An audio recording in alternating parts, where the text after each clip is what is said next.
Il affirme être venu en Norvège pour chercher la sécurité après avoir fui le groupe paramilitaire russe Wagner. Andrei Medvedev, 26 ans, a été arrêté par les gardes norvégiens le 13 janvier. C'est par un petit village situé le long de la frontière avec la Russie que le jeune homme est entré en Norvège. Une évasion sous le feu des balles de la milice, selon son interview publiée sur le site de l'ONG russe Gulagu. Quand j'étais sur la glace, j'ai entendu des chiens aboyer. Je me suis retourné, j'ai vu des gens avec des torches à environ 150 mètres courir dans ma direction. J'ai entendu 2 coups de feu, les balles sont passées à toute vitesse. Les autorités norvégiennes examinent actuellement son cas.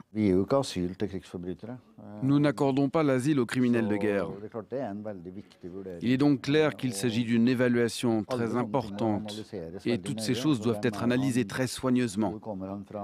Qui est-il? D'où vient-il?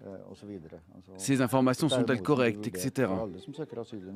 Nous évaluons tout ça avec toute personne qui demande l'asile en Norvège, mais il est clair que son cas sera examiné de manière particulièrement approfondie.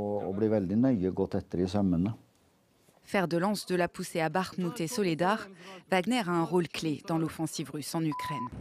Medvedev affirme l'avoir servi en tant que commandant d'unité avant de faire défection, prolongé contre son gré au sein de l'unité, et toujours selon ses dires, témoin d'exécutions et de représailles qui auraient motivé sa fuite. L'homme se dit d'ores et déjà prêt à dire tout ce qu'il sait sur Wagner et son fondateur, Yevgeny Prigozhin, que l'on voit dans cette vidéo, où il prétend accorder l'amnistie à des condamnés russes en échange de leur participation au combat en Ukraine.